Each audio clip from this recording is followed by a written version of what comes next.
안녕하세요. 저는 38살의 나이에 이제 막 아이를 낳아 키우고 있는 초보 엄마입니다. 몇 년 전 몸이 불편한 첫사랑이었던 지금의 남편을 만나 행복하게 깨를 볶으면서 살고 있는 중이랍니다. 우리 남편은 몸이 많이 불편해요. 전동 휠체어에 타지 않으면 움직일 수가 없고 제가 없으면 세수조차 할 수 없는 그런 사람이지요. 아무리 첫사랑이라고 하더라도 이런 남자와 어떻게 결혼까지 하게 되었는지 궁금하시죠? 제가 지금부터 들려드릴 이야기는 우리 남편의 아픈 과거이자 저와 남편이 다시 만나 사랑을 하기까지의 모든 과정이 담겨 있답니다. 저는 고등학생 때 아주 공부를 잘했어요. 그래서 서울에서 꽤 알아주는 4년제 대학에 입학을 하게 되었습니다. 다들 대학 입학의 꿈들 하나씩은 가지고 있잖아요.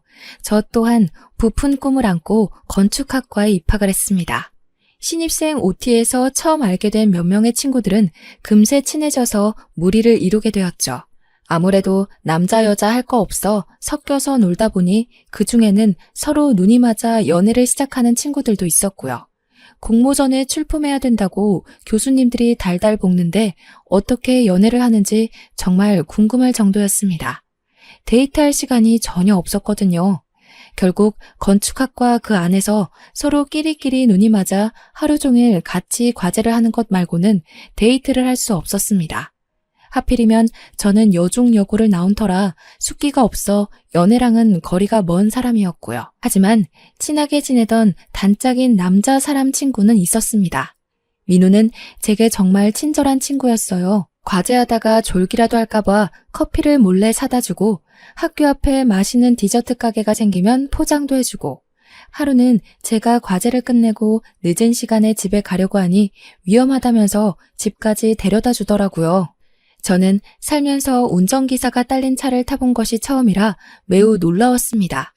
민우는 전혀 티를 내지 않았지만 어마어마한 부잣집 아들이었어요. 한 번은 둘이 팀과제를 해야 해서 민우네 집에 갔던 적이 있었는데 집이 무슨 궁궐 같더라고요. 마당도 엄청 넓고 커다란 개가 2마리나 집을 지키는 그런 어마어마한 집이었습니다. 특이했던 건 개 이름이 꼭 사람 이름 같아서 제가 엄청 웃었죠. 저는 당연히 평범한 대한민국의 집안 딸이었고 그런 격차가 못내 자존감을 떨어뜨려 민우를 좋아하는 마음을 꽁꽁 숨기게 되었습니다. 저희는 3학년까지도 매일을 붙어 다녔어요. 같은 과 친구들이 저기 부부 온다 할 정도로 저희는 오랜 시간을 함께 보낸 사이였습니다. 민우도 저에게 연애 감정이 들었을까요? 하지만 저도 민우도 서로에게 내색을 전혀 하지 않았기 때문에 그때 당시에는 연애 감정이 있었는지 어쨌는지 모를 일이죠. 민우 덕에 저는 난생 처음 보는 음식들도 먹어보고 늘 늦은 시간에는 저를 데려다 주곤 했었죠. 4학년에 올라가자 졸업작품을 준비해야 하는 시기가 다가왔어요. 당연히 어느 때나 다름없이 개강총회에서 민우를 찾아보는데 민우가 나오질 않았더라고요. 무슨 일 있나 싶어서 전화를 해보니 휴대폰이 꺼져 있더라고요. 그래서 문자 메시지를 남겨놨죠. 하지만 민우에게는 답장이 오지 않았습니다.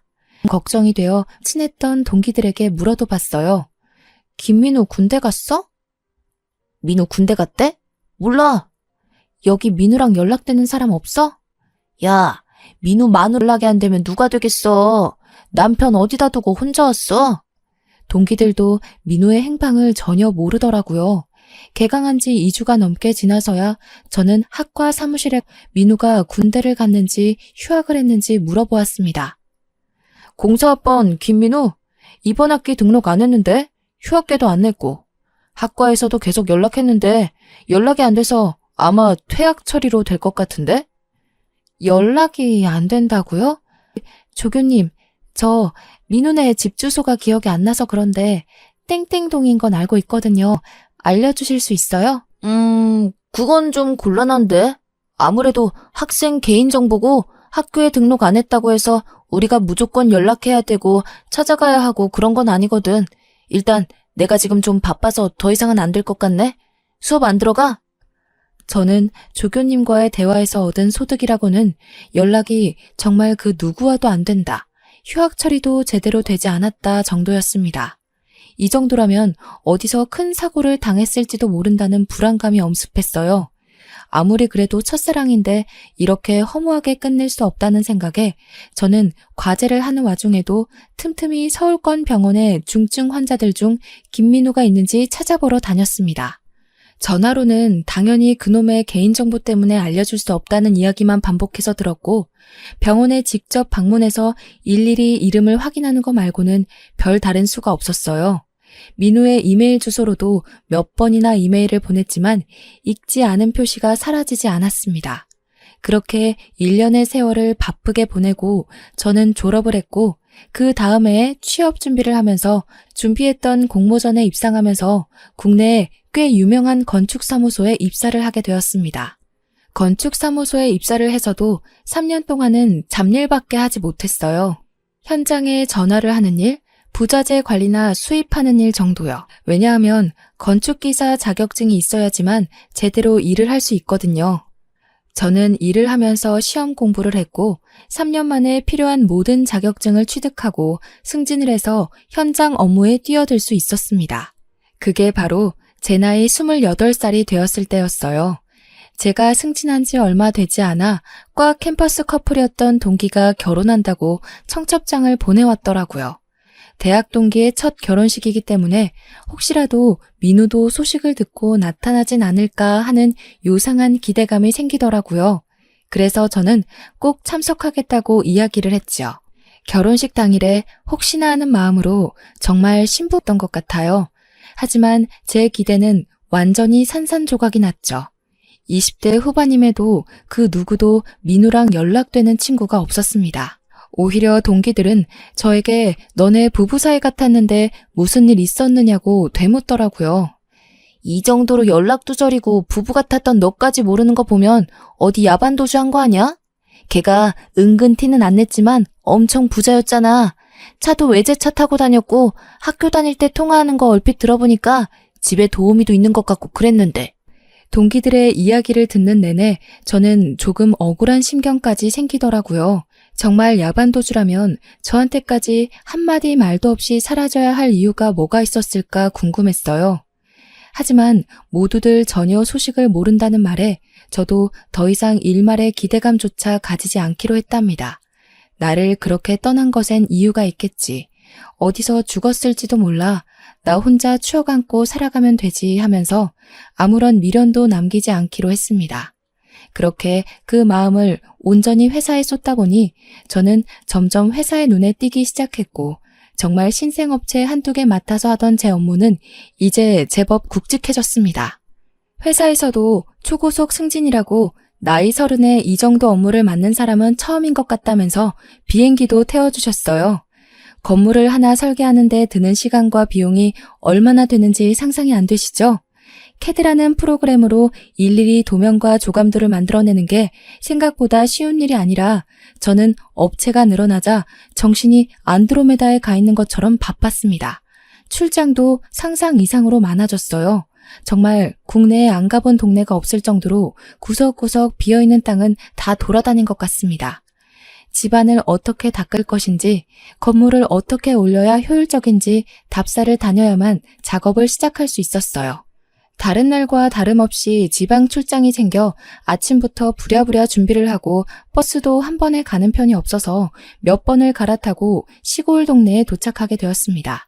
그 동네는 아직 개발이 제대로 이루어지지는 않았지만 방송에 한 번 소개된 이후 꽤 많은 사람들이 풍경을 즐기기 위해 찾고 뜨고 있는 관광지였어요. 돈 냄새를 맡은 땅 주인이 풍경이 전체적으로 보이는 멋들어지는 카페 건물을 짓고 싶다고 해서 답사를 하기 위해 찾아갔습니다.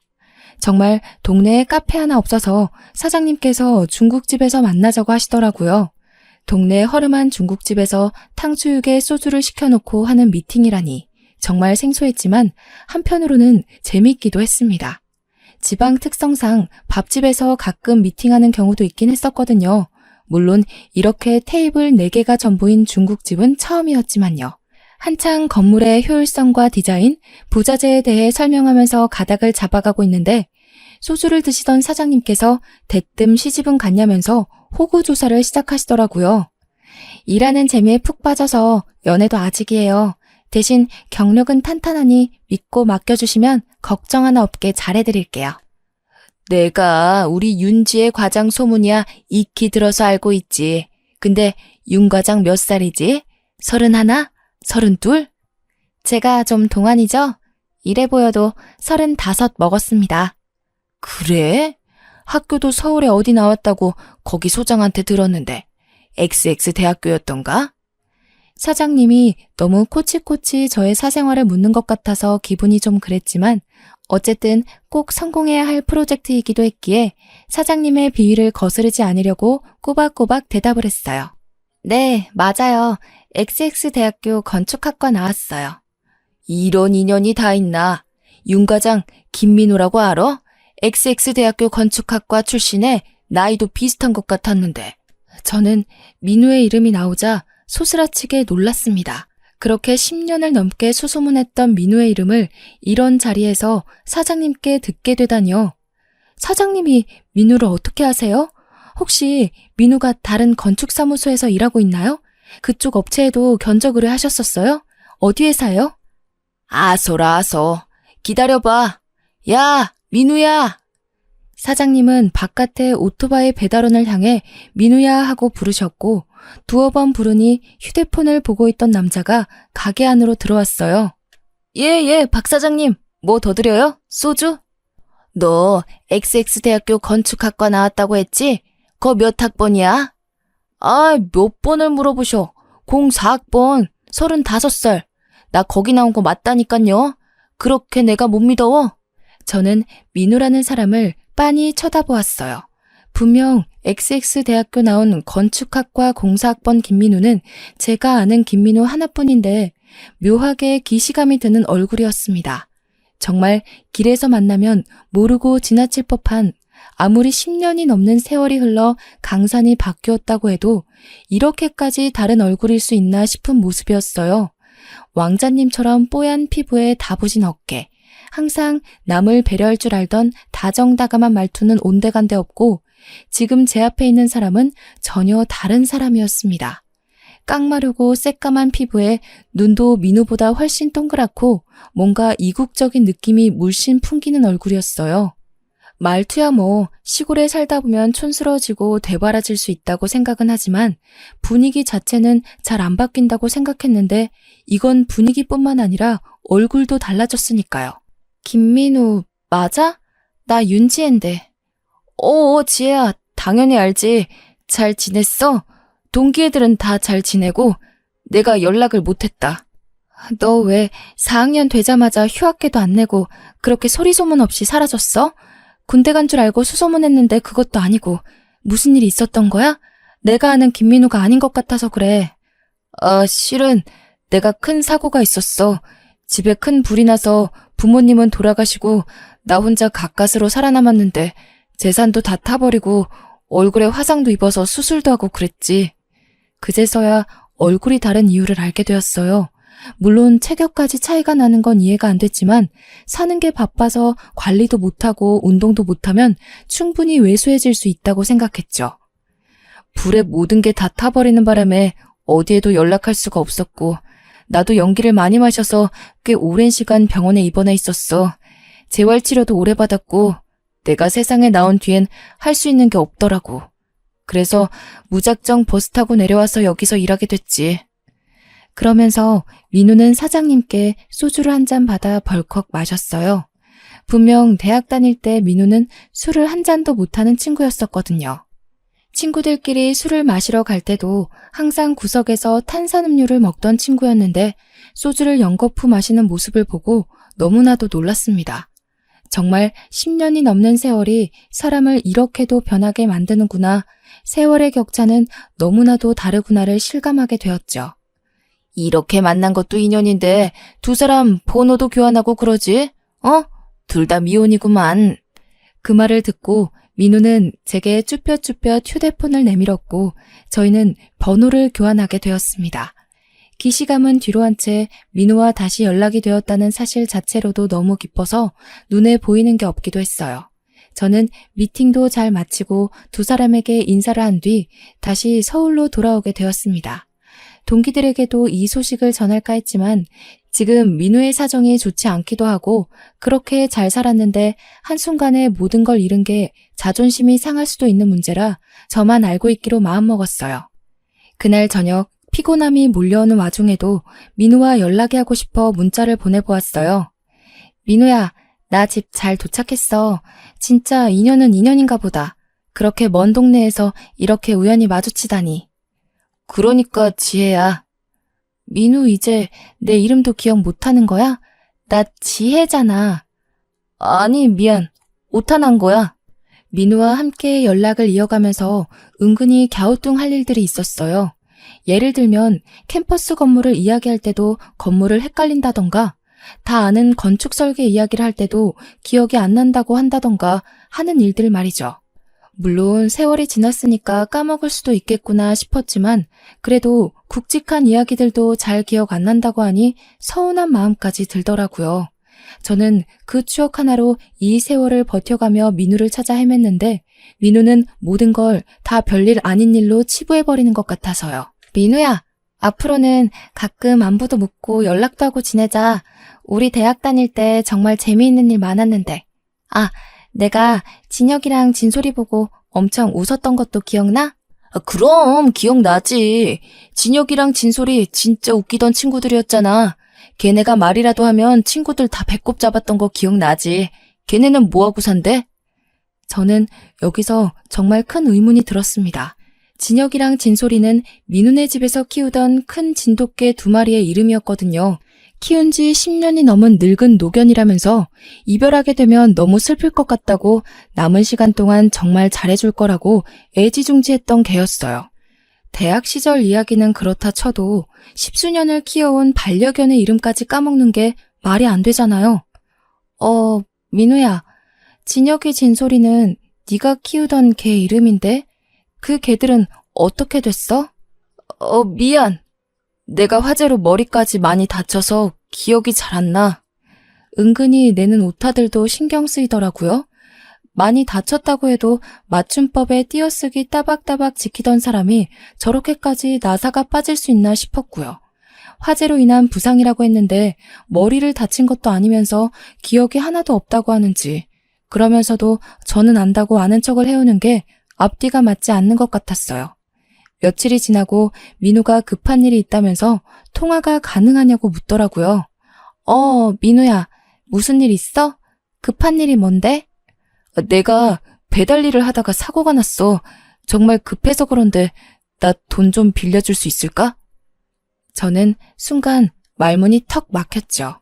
그래도 알아주는 건축사무소고 연봉도 많이 올라서 돈이야 꽤 모아두었지만 돈을 빌려달라는 물음에 대답이 쉽게 나오지 않더라고요. 아무래도 제가 오랜만에 만난 친구에게 기대했던 것만큼의 감정을 되돌려받지 못해서 그런 것 같기도 했고요.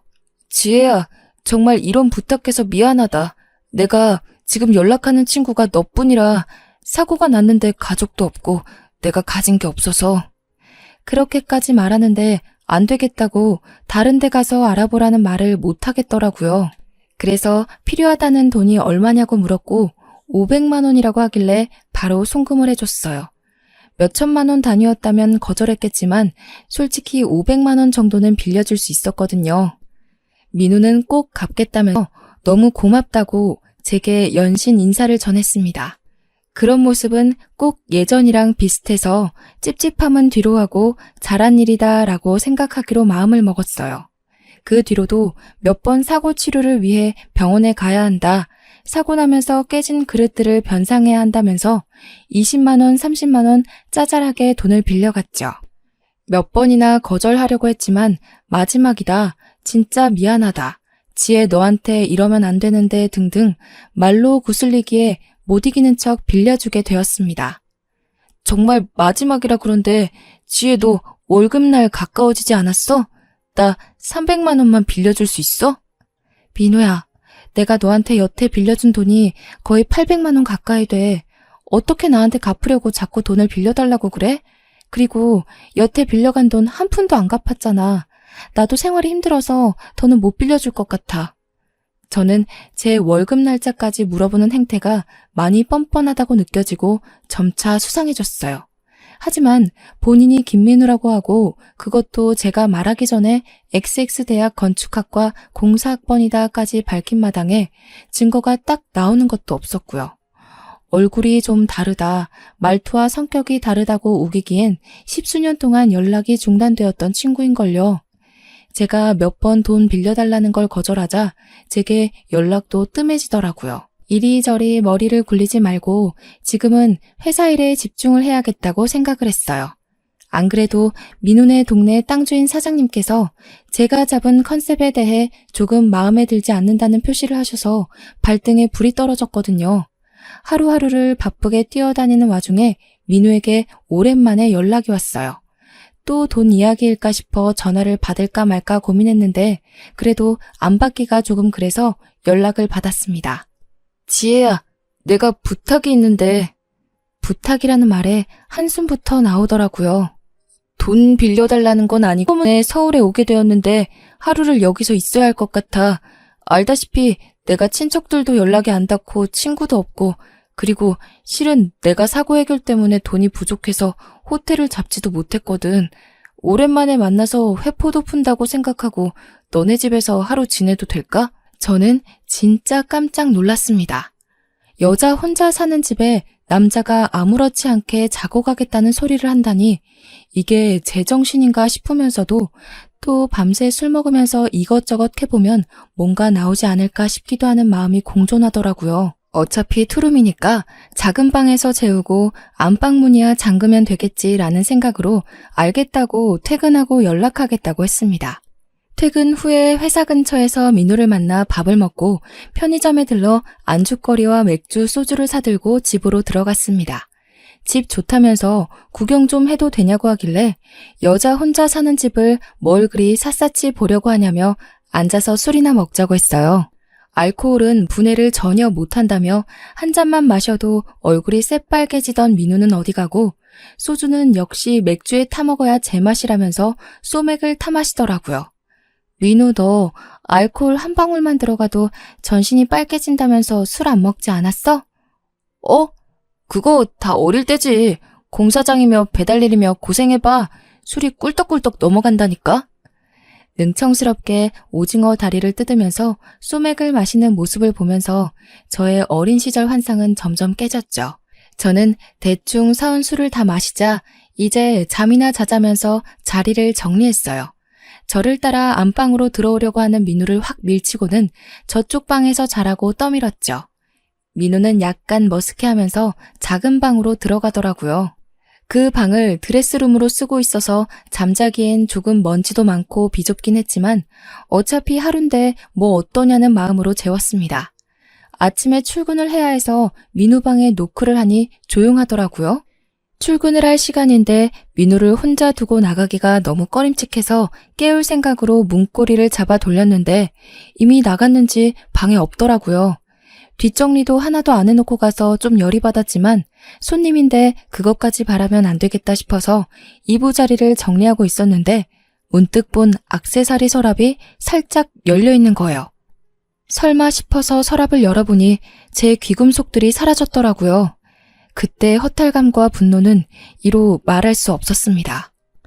회사에 정말 죄송한데 집에 도둑이 든 것 같다고 사정을 설명한 뒤 경찰을 부를까 고민을 하다 민우에게 연락을 했습니다. 제 서랍에서 사라진 귀금속들은 엄마가 취업 선물로 주셨던 금 5돈짜리 팔찌와 30이 되었을 때 아버지께서 생일 선물로 사주신 진짜 진주 귀걸이 목걸이 세트였어요. 경찰을 바로 부를까 싶기도 했지만 그래도 민우가 돌려주기만 하면 없던 일로 해줄 수 있기에 민우에게 먼저 연락을 한 거였죠. 지혜야, 나 먼저 나왔어. 아침에 급하게 나오느라 인사도 못했네. 민우야, 혹시 작은 방 서랍에서 내 귀금속 가져갔어? 저는 둘러대지 않고 단도직입적으로 물어보았죠. 민우는 잠시 말이 없다가 흥분했는지 갑자기 저에게 와다다다 말을 쏟아냈어요. 지금 나를 도둑놈 취급하는 거야? 나를 도둑으로 생각해? 내가 어릴 적에 우리 집 얼마나 잘 살았는지 네가 몰라서 그래. 나 남부럽지 않게 돈 떵떵거리면서 살았어. 그리고 나 그렇게 도둑질할 만큼 못 사는 거 아니야. 내가 지금 돈이 묶여 있어서 그렇지 이거 다 잘 풀리면 나 부자야. 저는 정말 황당했죠. 그렇게 돈이 많다는 애가 지금 짜장면이나 배달하면서 돈이 없어서 저한테 빌려간 돈만 800만 원이 되는걸요. 그 기금속 돌려만 주면 경찰엔 신고하지 않을게. 그동안 우리가 알아왔던 시간도 있고 과거를 생각해서 이야기하는 거야. 민우는 씩씩거리다가 주소를 보내라고 하더라고요. 자기가 잠시 눈이 돌았던 것 같다면서 우편으로 보내주겠다고 했어요. 문자로 집 주소 찍으면 택배로 보낼게. 그러길래 나한테 돈 좀 빌려줬으면 내가 이런 치사한 짓까진 안 했을 거 아니야. 저는 변해버린 민우가 정말 단단히 미쳤다는 것에 확신이 생겼습니다. 처음부터 찜찜했고 민우가 꼭 민우가 아닌 것 같다는 의심이 정말 확신으로 변해버린 순간이었죠. 밤사이에 술을 마실 때 취할 때까지 먹인 뒤에 술술 불게 만들었어야 했나, 이걸 경찰에 신고를 해야 하나 고민을 했지만 방법이 없었어요. 경찰에게 말해봐야 지가 김민우가 맞다는데 제가 뭘 더 할 수 있겠어요? 그러다가 진정으로 사건이 터졌습니다. 카페를 짓겠다던 사장님께서 저와 건물 디자인 협의까지 다 맞춰놓고 발주를 넣었는데 유리창 부분이 마음에 안 든다면서 더 넓혀달라고 요구를 하신 겁니다. 이미 견적이 다 나왔고 유리창이 더 커지게 되면 충고도 수정해야 되고 그러면 기둥이나 철근 쪽에도 자재가 더 들어가야 해요.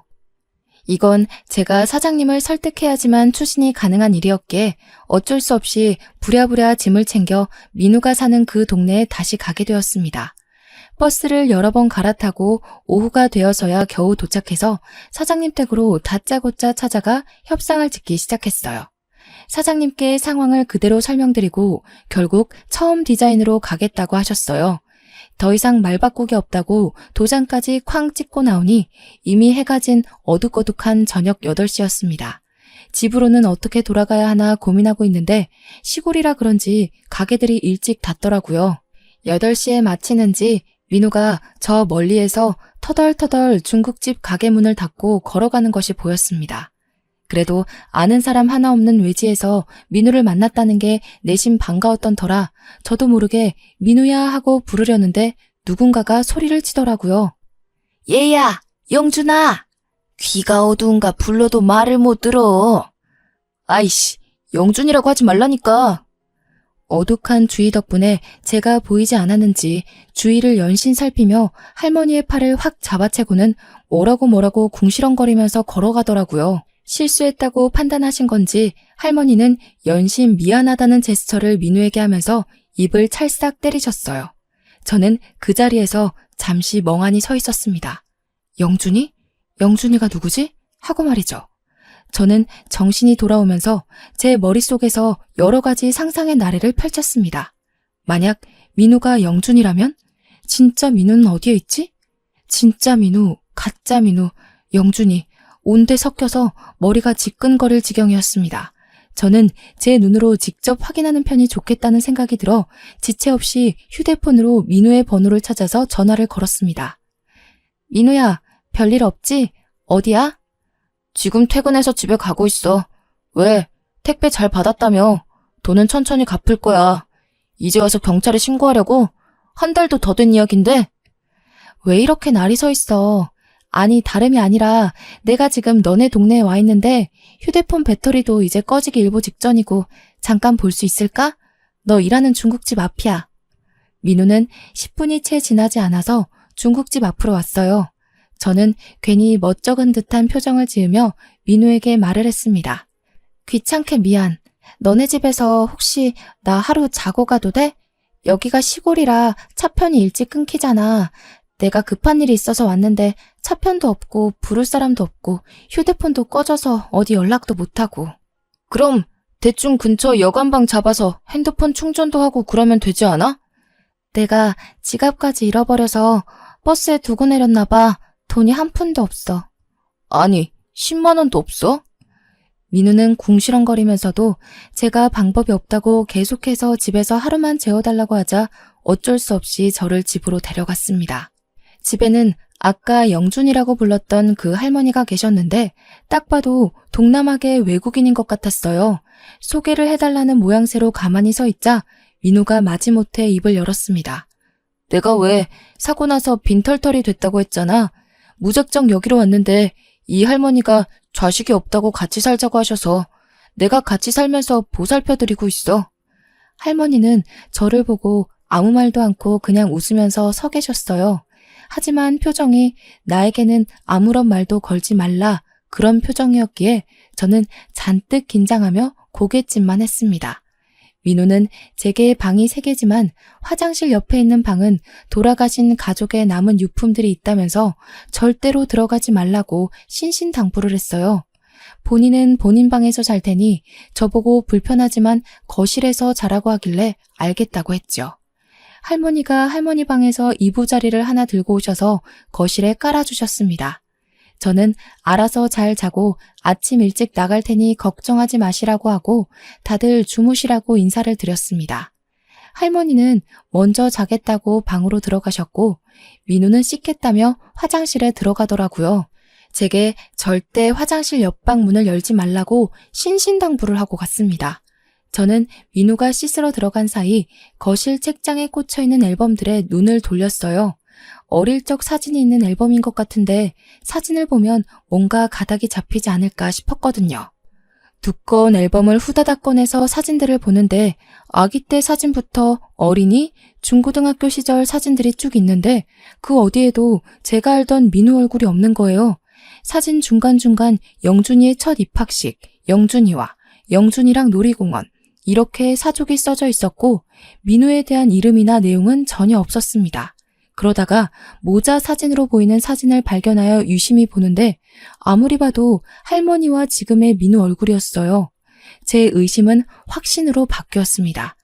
그 사진 한 장을 몰래 주머니에 쑤셔놓고 원래 있었던 자리에 앨범을 꽂아놓았죠. 때마침 민우도 씻고 나오더라고요. 긴장감에 심장이 두근두근 튀어나올 것 같았습니다. 맥주라도 한 잔 할래? 주면 고맙지. 저는 민우가 술이라도 진탕 마시고 푹 잠들면 그때 본격적으로 증거를 더 찾아볼 생각이었습니다. 1시간, 2시간 술자리가 조금 길어졌지만 저는 배불러서 더는 술을 못 마시겠다는 핑계로 술을 조절하고 있었습니다. 얼굴이 벌겋게 달아오른 민우가 이제 자야겠다며 휘청거리면서 일어났고 방문을 닫고 들어가는 걸 보고는 불을 끄고 꺼두었던 휴대폰을 다시 켜서 후레쉬 빛으로 앨범을 뒤져보았어요. 그렇게 1-2시간쯤 흘렀을까 온통 영준이라고 적힌 지금의 민우 얼굴을 한 사람의 사진들을 모조리 확인하고 저는 민우가 영준이라고 확신을 하게 되었습니다. 팔뚝에 오소소 소름이 돋았어요. 영준이는 왜 XX대학교 건축학과 공사학번 김민우 행세를 하고 살고 있는 걸까요? 그것도 민우를 전혀 모르는 사람들에게 이 시골까지 와서 굳이 그런 짓을 할까요? 저는 깊은 고민에 빠졌습니다. 그러다가 1-2잔 마신 맥주 때문인지 화장실이 가고 싶어서 볼일을 보고 나오는데 어디서 끙끙 앓는 소리가 들리는 거예요. 저는 할머님이 아프신 줄 알고 할머니 방으로 가려고 했는데 자세히 들어보니 민우가 절대 들어가지 말라고 했던 화장실 옆방에서 나는 소리 같았습니다. 끙끙거리는 소리도 남자 목소리 같았고요. 저는 두려움에 손이 벌벌 떨렸습니다. 그 방엔 분명 유품이 있다고 했는데 민우와 할머니 둘만 사는 집이랬는데 남자가 하나 더 있다니 얼마나 무서웠겠습니까? 저는 민우의 방에서 들려오는 코 고는 소리와 조용한 할머니 방 소리를 확인한 뒤 두 눈을 질끈 감고 화장실 옆방의 문을 열었습니다. 그 방은 작은 스탠드 불빛에 의존하고 있는 어둑한 방이었는데 바닥쯤에 누가 누워있는 것을 보았어요. 저는 살금살금 다가가 끙끙거리는 사람의 얼굴을 살며시 들여다보았습니다. 어두워서 잘 보이진 않았지만 실루엣만으로도 저는 한눈에 알아볼 수 있었습니다. 누워있는 그 사람은 진짜 민우였어요. 저는 아주 작은 소리로 민우의 이름을 불러보았어요. 너 혹시 민우니? 김민우? 누구세요? 저 좀 도와주세요. 나 XX대학 건축학과 공사학번 윤지혜야. 나 알겠어? 이게 다 무슨 꼴이야. 저는 혹시라도 소리가 새어나갈까 방문을 꾹 닫고 민우의 옆으로 다가가 스탠드 불빛을 가까이 비췄어요. 밝은 불빛으로 얼굴을 보니 정말 제가 아는 민우가 맞았습니다. 살이 하나도 붙지 않은 깡마른 얼굴을 하고 있었지만 그래도 그 민우의 얼굴이 맞았어요. 저는 눈물이 터져나올 것 같았습니다. 어떻게 된 거냐고 일어서 보라고 하니 민우가 가만히 누워서 고개만 쓱 돌리며 말을 하더라고요. 지혜야, 내가 몇 년 전인지도 모르겠다. 부모님과 해남으로 여행을 가는 도중에 차가 미끄러져서 논두렁으로 차가 거꾸로 처박히는 사고를 당했어. 그때 안전벨트를 유일하게 하고 있던 나만 살고 부모님은 돌아가셨는데 나도 거꾸로 박히는 바람에 목뼈를 심하게 다쳤고 목 아래쪽부터는 마비가 왔어. 그래서 움직일 수가 없게 되었어. 그럼 이 집에는 어떻게 오게 된 거야? 저 영준이란 사람은 왜 너인 척 살고 있는 거고? 영준이는 사고를 당했을 때 목격자였어. 부모님이 돌아가시고 내가 병원에 누워있을 때 보험회사 쪽에서 연락이 왔었나 봐. 부모님 사망보험금 수령권으로. 그리고 그 금액도 영준이가 알게 된 거지. 당시에 사고 차량이 비싼 외제차이기도 했고 내가 상속받을 재산이 꽤 된다고 생각했는지 퇴원을 시켜서 그 뒤로 쭉 이 방에서 날 데리고 있었어. 그러면 납치나 다름없는 거 아니야? 아니야. 저 사람들 상당히 나한테 잘해줬어. 내가 욕창이라도 생길까봐 매일같이 닦아주고 밥도 먹여주고 먹고 싶다는 것도 사주고. 하지만 내 재산을 가지고 싶어서 나한테 몇 번 윽박을 지르기도 했지. 나야 어차피 누워서 일어나지도 못하니까 재활치료도 전혀 못했고 그 돈 가져서 뭐하나 싶어서 물어보는 말에 다 대답해주고 했어. 그 덕에 내 이름을 가지고 살 수 있게 되었지.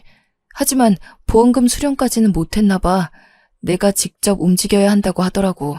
하지만 이미 주위 사람들한테 자기가 김민우라고 하고 다녔으니 진짜 김민우인 나를 데리고 움직일 수가 없었겠지. 이건 사칭 범죄야. 범죄라고 민우야. 몇 달 전부터 계속 윤지혜 아냐고 윤지혜에 대한 걸 이야기하라고 할 때 내가 얼마나 반가웠는지. 내가 너 정말 좋아했었거든. 그런 사고만 아니었으면 우리가 이런 꼴로 만나지 않았을 텐데. 저는 눈물이 너무 많이 흘러나와서 주체할 수가 없었고 제 울음소리가 점점 커져 모두들 깰 것만 같았어요.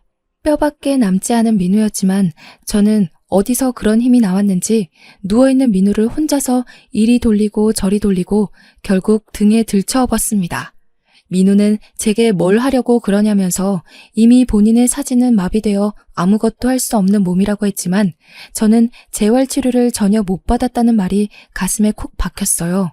목 위로는 움직일 수 있고 목뼈가 산산조각 난 것도 아니고 서울에 있는 병원에서 제대로 진단받고 치료를 받으면 가능성도 있지 않겠냐는 희망을 가졌죠.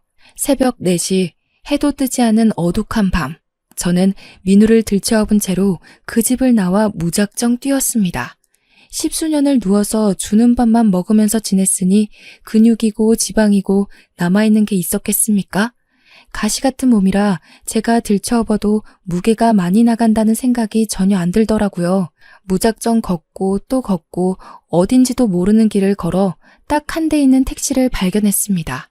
땀이 범벅되어 깡마른 사내를 업고 택시를 탔으니 택시 아저씨도 무슨 큰일이라도 난 줄 알고 저를 태워주셨어요. 저는 어디든 제일 가까운 시외터미널로 가달라고 했고 버스터미널에 내려서 서울로 가는 버스를 탈 수 있었습니다. 서울에 도착하자마자 제일 먼저 한 일은 당연히 병원으로 가는 일이었습니다. 서울에 오니 주위의 도움을 받을 수 있더라고요. 병원으로 가서 MRI, CT 찍을 수 있는 건 다 찍고 의사를 만났습니다.